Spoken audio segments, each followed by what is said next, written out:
Hey Roy. So I want to get your opinion on something.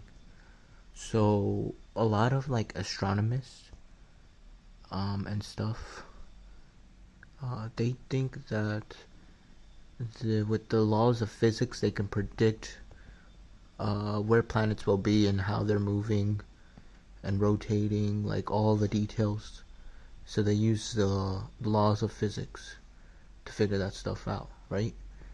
So what about if we just use machine learning to look at the past data and to um, use that just previous data to predict where planets and different astrological objects are moving.